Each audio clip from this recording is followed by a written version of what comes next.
Are का exam आने वाला है और कई लोग इस चिंता में हैं कि कैसा होगा। आपकी पढ़ाई सब अच्छा कराएगी, टेंशन मत लो। मेरे कुछ पर्सनल एक्सपीरियंस हैं जो जिंदगी से सीखे, एग्जाम से सीखे, कि कौन कौन से वो स्मार्ट सजेशंस होते हैं जिसकी वजह से हमारे कुछ क्वेश्चन ज़्यादा सही हो सकते हैं। हर बार 6-7 क्वेश्चन हम ऐसे गलत कराते हैं जिनका भुगतान करना बड़ा मुश्किल हो जाता है। तो ऐसे 7-8 क्वेश्चंस की एक स्मार्ट सजेशंस की मेरे पास कुछ अनुभव हैं, वो मैं आपको शेयर करता हूँ। उदाहरण के तौर पर जब आप क्वेश्चन पेपर सॉल्व करते हैं दोस्तों एग्जाम हॉल में, घर पे तो सब ऐसे ही चलता है, हाँ ठीक है, टेस्ट सीरीज में तो सब हल्के में ले जाते हैं, लेकिन जब एग्जाम हॉल में आप बैठते हैं तो मान लो आपने ये कोई क्वेश्चन पढ़ा, ठीक है, ये क्वेश्चन था, ठीक साहब, इस तरीके से क्वेश्चन आया, उसके 4 ऑप्शन थे, ए बी सी डी। अब आपने कई बार एक्सपीरियंस किया होगा कि प्रश्न पढ़ लिया आपने, प्रश्न पढ़ते ही आपके दिल से एक आवाज आई कि इसका आंसर बी होना चाहिए था, दिल से ये आवाज आई आपके, लेकिन आप 100% श्योर नहीं थे, बस दिल कह रहा था, और उस पर आपने इस क्वेश्चन पे बी गोला नहीं भरा, पेंडिंग में डाल दिया, आप आगे बढ़ गए।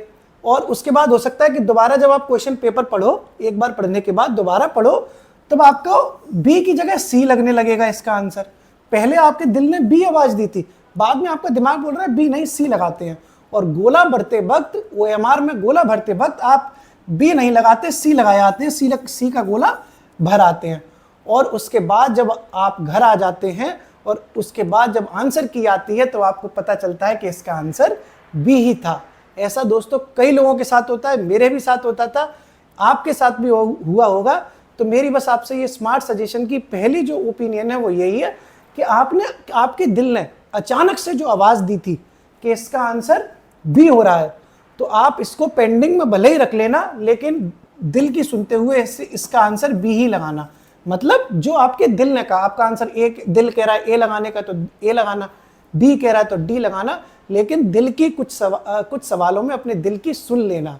ये जो हर वक्त दिमाग पर भरोसा करते हो, वो ज़रूरी नहीं है कि दिमाग का भरोसा हर वक्त सही निकले। कभी कभी हमारी ये जो अंतरात्मा की आवाज़ होती है, जो अंतरात्मा की आवाज़ होती है, कॉन्साइंस जो हमारा कहता है बिल्कुल सही कहता है। प्रैक्टिकली करके देखा है मैंने, हमेशा देखा है, अब सिर्फ अपने बेस पर नहीं कह रहा, कई लोगों से मुलाकात करता हूं दिन में जो एग्जाम की तैयारी कर रहे हैं, कई लोगों के साथ ऐसा होता है। इसलिए पहला तो ध्यान आप रखना ये दिल वाला, ठीक है। दूसरा, एग्जाम को करने का तरीका कैसा होना चाहिए, क्योंकि अब पेपर GS का और हिंदी का एक ही साथ हो रहा है 3 घंटे में। पहले तो ये पेपर अलग अलग होता था, अब तो ये एक ही साथ हो रहा है। इसलिए मेरा एक स्मार्ट सजेशन ये है, देखो मेरी व्यक्तिगत राय है, हो सकता है आप इससे सहमत ना हो, ठीक है, अपनी अपनी पर्सन टू पर्सन वेरी करती है। मेरा अपना मानना है कि हिंदी के पेपर में आएंगे 60 क्वेश्चन, GS के पेपर में आएंगे 140 क्वेश्चन, ठीक है। पहले GS का होगा, उसके बाद हिंदी का होगा पेपर, जहां तक आइडिया, हो सकता है इसका उल्टा भी हो जाए। तो आप कोशिश करना कि पहले आप हिंदी का पेपर सॉल्व कर लो, हिंदी आपकी अच्छी तैयार है, GS की तुलना में तो हिंदी आपकी अच्छी तैयार होगी ही। आप चाहे इंग्लिश मीडियम से हो चाहे हिंदी मीडियम से हो, अगर आपने RO की सही से तैयारी की है पिछले 6-7-8 महीने से, तो आपकी हिंदी में 50 से ऊपर ही नंबर आ रहे होंगे, मुझे पूरा भरोसा है। इसीलिए मैं आपसे कह रहा हूं कि पहले आप हिंदी अटेम्प्ट करना, ठीक है। अगर आपने पहले हिंदी अटेम्प्ट कर ली और 60 में से आपके 52-53 का आप स्कोर देख पाए कि यार 52-53 तो पक्के सही है, 2-3 तुक्के मार दिए, हो सकता है सही हो सकता है गलत हो, तो आपको एक स्कोर का आइडिया लग जाएगा कि देखो मेरे 52 तो हिंदी में तो बनी गई। एग्जाम्पल दे रहा हूं। और कट ऑफ पार करने के लिए आप मान के चलो, पेपर अगर जैसा आता रहा है वैसा आ गया तो 130 स्कोर एक बहुत सेफ स्कोर माना जाएगा। मैं कम से कम बता रहा हूं, ठीक है, ऐसा नहीं है कि एक कोई लकीर के फकीर हो जाना कि संभव भैया ने 130 कही थी, मैं ऐसे एवरेज बात कर रहा हूं। पिछली बार कट ऑफ गई है 115, जनरल मेल की 115 गई है। कैटेगरी में उसी हिसाब से अपना अपना देख लेना जैसा भी बने। तो 130 पे तो इलाका धुआं धुआं हो जाएगा, मुझे ऐसा लगता है, और गलत नहीं लग रहा मुझे सही लग रहा है कि अगर पेपर सच में ही पैसा ही आया जैसा 11 फरवरी 2023 को आया था जो कैंसिल हुआ, तो 130 में तो धुआं मच जाएगा। इतने ही ले आओ, जो ही बहुत बड़ी बात है, ठीक है। तो 52 यहां पर आप खींच लोगे अगर, तो आपको 130 से क्रॉस करने में 130 में से अगर आप 52 माइनस कर दो तो कितने चाहिए, 8। यहां कितने रह गए, 12 में से 5 गए 7, 78 ही तो चाहिए, ठीक है। 78 ही तो चाहिए ना भाई, 8 2 10 की 0, हासिल लगी 8 और 5 13, बिल्कुल। मैं थोड़ा गणित में ऊपर नीचे हो जाता है कभी कैलकुलेशन में, ठीक है। पैसे बहुत जल्दी गिन लेता हूँ, 500 के नोट है तो हाल गिन लूंगा, ये इसमें थोड़ा सा कंफ्यूज हो जाता है, इसलिए श्योर हो रहा था कि ठीक है कि नहीं, ठीक है। 78 आपको चाहिए, 140 में से चाहिए। अब आप कदम फूक फूक के रखना, क्योंकि पेपर चाहे कितना भी टफ आए, कितना भी टफ पेपर आए, 140 में से 50% इसका आधे क्वेश्चन तो 70 हो जाते हैं, और इतने क्वेश्चन तो डुएबल होते ही होते हैं, सिंपल होते हैं 70 क्वेश्चन। 50% चीजें सरल आती हैं, 50% चीजें कठिन आती हैं। तो इन 50% में बेवकूफ़ी मत करना, सिली मिस्टेक्स मत करना। जो सिली मिस्टेक्स जिसको कहते हैं अंग्रेजी की भाषा में, ठीक है, आजकल का बड़ा प्रचलित शब्द हो गया है OMG, it was my silly mistake. Yes, silly mistakes नहीं करनी है, ठीक है साहब। 50% 140 का हो जाता है 70 क्वेश्चन। यहां आप सिली मिस्टेक्स नहीं कर गए तो 50% तो जे रखे जेब में आपके। सत्य बात है, आप आजमा के देख लेना, कोई सा पेपर आ जाए दुनिया का, 50% चीजें डुएबल होती हैं, ठीक है। कितनी चाहिए थी? 78 चाहिए थी, एवरेज की बात हो रही है। 52 अगर आप यहां कर ले गए, इसीलिए मैं कह रहा हूं कि आप हिंदी अगर पहले कर लेंगे तो आपको सही आइडिया लग जाएगा कि जीएस में कितने करने हैं। हो सकता है 52 की जगह आप 48 पे ढेर हो जाए, ये भी हो सकता है। हो सकता है 52 की जगह आप 55 पे भी आ जाए, कुछ भी हो सकता है ना। तो जीएस में आपको एक आइडिया लग जाएगा कि कितने करने हैं। हिंदी करने का एक पहला फायदा ये है। दूसरा फायदा और है, हिंदी करने का एक फायदा और है कि हिंदी आपकी टाइम टेकिंग नहीं है, टाइम नहीं लेगी हिंदी। आप प्रैक्टिस अगर कर रहे होंगे हिंदी की तो मैक्सिमम टू मैक्सिमम 40-45 मिनट्स है अधिकतम, नहीं तो लोग तूफानी लोग तो आधा ही घंटा में हिंदी का काम कर रहे हैं, ठीक है। अमरनाथ सर की कृपा भी रही, उन्होंने बहुत चीजें आसान भी की आप लोगों के लिए, और भी लोगों ने की। ऐसा नहीं है कि अमरनाथ सर, वो तो है ही विरासत वाले हमारे, मतलब महापुरुष टाइप के, मतलब मुझे तो बहुत ही अच्छे लगते हैं वो, अलग ही लेवल का प्यार है उनसे। आज तक कभी मिला नहीं हो, पता नहीं क्यों दिल धड़कता है उनके लिए, तो वो तो है ही। और भी लोगों ने हिंदी में बहुत मदद करी होगी आप लोगों की। तो हिंदी क्या है ना, 40 मिनट में आप कर लोगे, ठीक है। तो 180 मिनट का पेपर है, 180 मिनट के पेपर में 40 मिनट आपके चले गए हिंदी में, तब भी 140 मिनट रह गए ना। तो 140 मिनट के लिए 140 सवाल आपके पास होंगे। 1 मिनट में एक सवाल का टाइम भी मिल जाएगा, एक आइडिया लग जाएगा कि 1 मिनट में एक सवाल पर डिसीजन लेना है, नहीं तो पेपर छूट जाएगा। क्योंकि पेपर ऐसा आ जाता है कभी कभी, पीसीएस 2024 का पेपर दोस्तों आया, लोग 2 बार उसे पढ़ ही नहीं पाए। 2024 से पहले जब पेपर आता था पीसीएस का, तो लोग 2-3 बार पलट पलट के देख लेते थे, लेकिन अब इलाका धुआं धुआं हो चुका है। इसीलिए मैं कह रहा हूं टाइम मैनेजमेंट भी एक बड़ा सवाल रहेगा इस आरओ के पेपर में। नहीं मानते हो तो पेपर आए तब देख लेना, ठीक है साहब। बहुत बड़ी बात तो मैं करता नहीं हूँ कि नहीं मैं ही कह रहा हूँ वो सही होगा, मैं ही कह रहा हूँ, मैं आपकी इच्छा है, मानो ना मानो, लेकिन एक अनुभव के आधार पर कह रहा हूँ कि टाइम मैनेजमेंट भी एक बड़ी समस्या बन जाएगी। इसीलिए बार बार कह रहा हूँ कि हिंदी पहले अटेम्प्ट करो, जल्दी से जल्दी खत्म करो, आधे घंटे में खत्म कर दो, 35 मिनट में खत्म कर दो, बाकी टाइम जनरल स्टडीज में दो। क्यों दो? क्योंकि 8-9 क्वेश्चन तो रीजनिंग के आते हैं, रीजनिंग मैथ के भी तो क्वेश्चन कुछ कुछ आते हैं, कुछ हो सकता है 1-2 मैथ का आ जाए, बाकी रीजनिंग के आ जाए 6-7। ये कभी कभी प्रश्न जो है आपके दिमाग की बत्ती को ऊपर नीचे कर देते हैं, क्योंकि ट्रिक लगी होती है रीजनिंग में। आपके पकड़ में आ गई तो आप 2 मिनट में कर दोगे, पकड़ में नहीं आई तो आप हो सकता है उसमें 10 मिनट लगा दो, 5 मिनट लगा दो। इसीलिए कह रहा हूं कि जीएस के लिए टाइम बचा के चलना और हिंदी पहले ही खत्म कर देना, ताकि बाद में प्रेशर में ना आओ। कि बात आपको एक दिन एहसास में आएगी, एक्सपीरियंस में आएगी, अभी नहीं आ रही हो तो। लेकिन गलत नहीं कह रहा, कुछ लोग सहमत नहीं होंगे, उनसे सॉरी, लेकिन जो लोग सहमत हो, मतलब सहमत असहमत तो व्यक्ति पर निर्भर करता है, लेकिन अपने अनुभव पर कह रहा हूं मैं। एक ये बात बताई कि हिंदी पहले करनी है, जीएस बाद में करनी है, ठीक है। जीएस में भी दोस्तों, अब जीएस में क्या कैसे सॉल्व करना है भाई, इसके लिए भी है कि 140 में से आपको 78 से 80 का टारगेट लेना पड़ेगा, इससे कम पे बात बिगड़ सकती है। देखो ऐसा नहीं है कि 115 कट ऑफ जाएगी तो तुम 115 ही लाओगे, कट ऑफ से 15-20 नंबर ऊपर रहना चाहिए। क्यों रहना चाहिए? माननीय आयोग में डिलीट चेंज का गेम होता है, डिलीट चेंज का गेम होता है, जानते हो ये गेम क्या है? हो सकता है कि किसी के 118 हैं, मान लो 115 कट ऑफ गई, ठीक है, कट ऑफ कितनी गई? 115, ठीक। किसी के मान लो 118 आए और हो सकता है वो फेल हो जाए, और किसी के 114 आए आंसर की में हो सकता है वो पास हो जाए। क्यों? क्योंकि डिलीट और चेंज, कुछ क्वेश्चन डिलीट होते हैं, कुछ क्वेश्चंस का आंसर चेंज होता है, और भगवान जाने किसका डिलीट कौन सा चेंज, कभी कुछ प्रत्यक्ष प्रमाण मिलता ही नहीं है। इसीलिए मैं कह रहा हूं कि 115 अगर कट ऑफ जाए तो आपका स्कोर कम से कम 130 रहे, कि कितने वो डिलीट हो जाए, कितने वो चेंज हो जाए, घंटा फर्क नहीं पड़ेगा, पास हो जाएगा पेपर। ये तकनीक आप अपनाएंगे तो आसान हो जाएगा। इसीलिए बार बार कह रहा हूं कि यहां आपको 78 से 80 के बीच में तो लाने ही होंगे। 50% तुम्हारे आ जाएंगे, अभी भी पेपर हो जाए तो अभी भी ले आओगे, अगर पिछले ठीक तरीके से पढ़ रहे हो तो। अब आंधी धुआं देखे मचाए हुए हो 6-8 महीने से, पढ़ाई के नाम पे सिर्फ यूट्यूब चल रही है। हाँ हाँ, सवेरे क्लास हो जाती है, दोपहर में क्लास हो जाती है, तो यूट्यूब से कितना पढ़ लोगे? यूट्यूब पर पढ़ाई नहीं होती, पढ़ाई किताबों से होती है, नोट्स से होती है, स्मार्ट खुद बनना पड़ता है। यूट्यूब तो बस सजेशंस देती है, थोड़ा बहुत आपके 2-4 नंबर, 10 नंबर, 20 नंबर फायदा करा देगी, पूरा आपको विद्वान थोड़ी बना देगी, है कि नहीं? डिस्ट्रैक्शंस भी तो बहुत होते हैं यूट्यूब पर। तो ये आपने समझा। अब जीएस में हमें क्या करना था साहब, 80 नंबर से ऊपर कैसे आए? तो मैंने आपको बताया है कि 50% तो आप मतलब 65 से 70 क्वेश्चन आप आसानी से कर लोगे, टेंशन मत लो। बाकी चीजों में अब आप देखो रिस्क कैसे लोगे, रिस्क कैसे ली जाएगी साहब? रिस्क तो लेनी पड़ेगी भाई, लगाने पड़ेंगे तुम्हें तुक्के। मान ही नहीं सकता मैं कि कोई 100% श्योर होगा, फिर तुक्के कैसे लगेंगे? देखो भैया, अपनी अपनी पसंद की बात है। मालिक तो मालिक मालिक लोगों हमारे, हम बिल्कुल सच बताएंगे, झूठ बोलेंगे नहीं, बिल्कुल।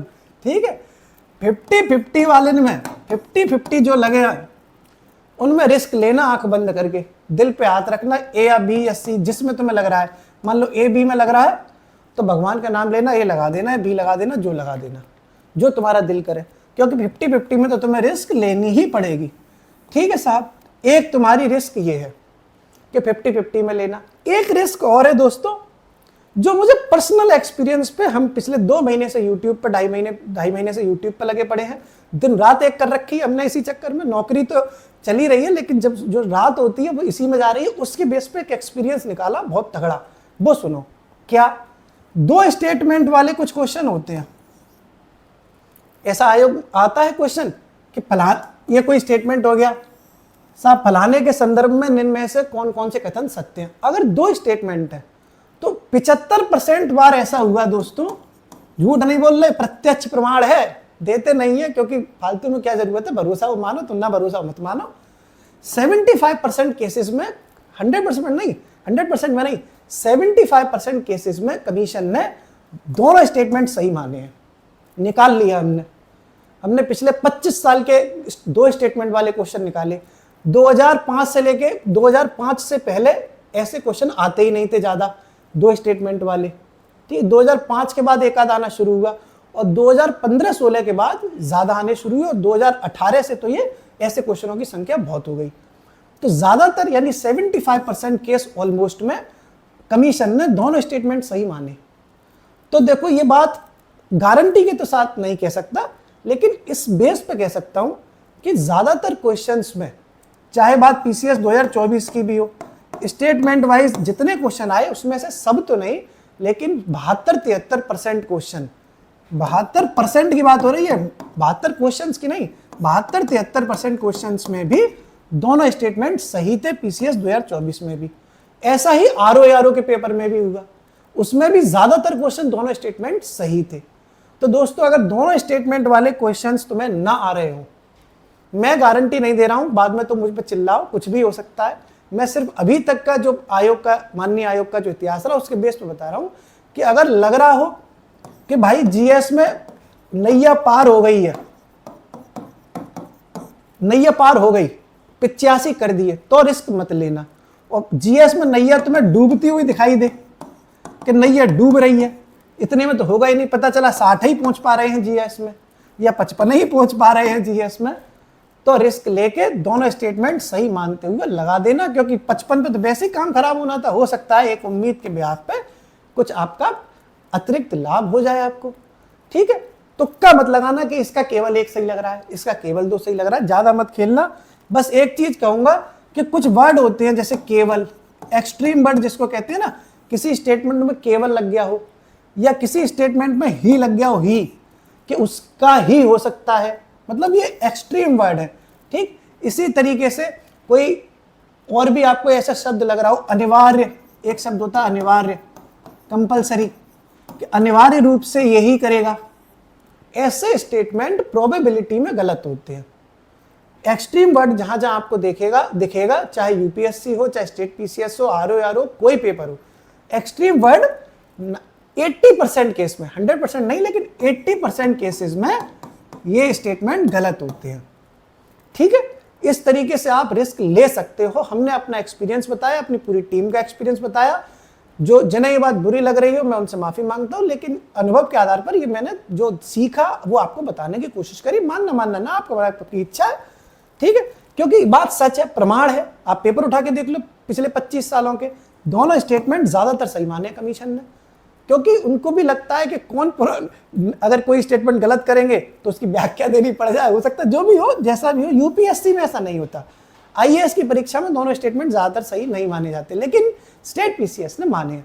कुछ ये सजेशंस थे, जैसे कि दिल पे हाथ रखने वाली बात, जैसे 50-50 में रिस्क लेने वाली बात, जैसे हिंदी पहले करने वाली बात, जैसे जीएस में तुक्का लगाने वाली बात। एक और चीज है लास्ट आखिरी इस वीडियो में, कि ओवरलोड लेके एग्जाम में देने मत जाना।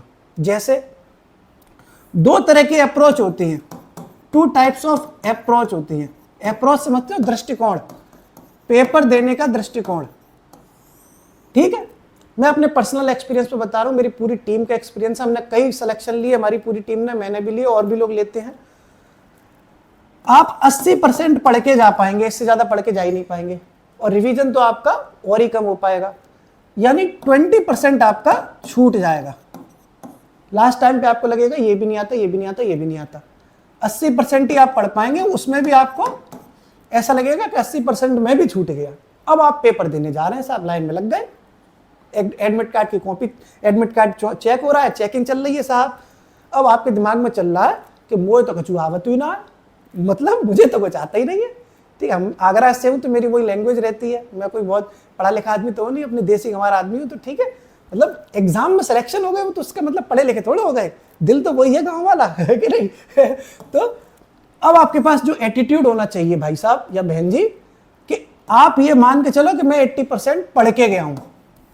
ठीक है, मुझे आता है, सब आता है मुझे, मैं पढ़ा हूँ, मैं आप ऐसे मान के चलो पढ़ी हूँ मैं।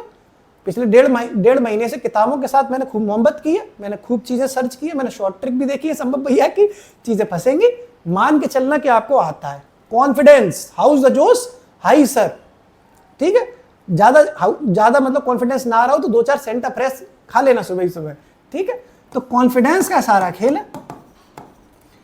80% आ रहा हो तो ये मान के चलना, तो आपको मिलेगी सफलता। ठीक है, और अगर आप मान के गए पेपर में कि आपका सब कुछ छूट गया है, आपको कुछ आता ही नहीं है, आपके कंधे ही डाउन हो गए कि अरे यार, हे भगवान बचा लेना भगवान, आगे से बहुत मेहनत करूंगी या आगे से बहुत मेहनत करूंगा भगवान, हे भगवान बचा लेना, सवेरे सवेरे जाके एकदम प्रसाद चढ़ा दूंगा, तो कॉन्फिडेंस डाउन हो जाएगा और पेपर में गलत कराओगे, आते हुए सवाल गलत कराओगे, गोला भर रहे होगे, पेन कप रही होगी, हाथ कप रहा होगा, हाथ और पेन दोनों कप गए, दिमाग कप जाएगा, दिमाग कप गया तो रिजल्ट तो कप ही जाएगा, रिजल्ट तो कप ही जाएगा, परिणाम तो कप ही जाएगा ना, कप जाएगा, कपने मतलब कंपन हो जाएगा परिणाम जब आएगा तो इस एटीट्यूड के साथ मत जाना कि कुछ आता नहीं है, इस एटीट्यूड के साथ जाना कि सब कुछ आता है। सारा खेल एटीट्यूड और कॉन्फिडेंस का होता है, पढ़ने वाले और फेल होने वाले में कोई खास अंतर होता नहीं है, क्योंकि तैयारी सबकी हमेशा एक सी रहती है। जिंदगी भर आपको लगेगा कि 2-4 महीने और मिल जाते तो मैं और पढ़ लेता। पेपर देने जा रहे होगे ना, तो 27 जुलाई का पेपर है तो 26 जुलाई को यही लगेगा 5 दिन और मिल जाते, 1 दिन और मिल जाता, हे भगवान काश के 1 दिन और मिल जाता। भाई साहब 1 दिन नहीं 1 साल मिल जाती, एक पूरा जन्म मिल जाता, तो तुम्हें यही लगता कि भैया 1 दिन और दे देते भगवान।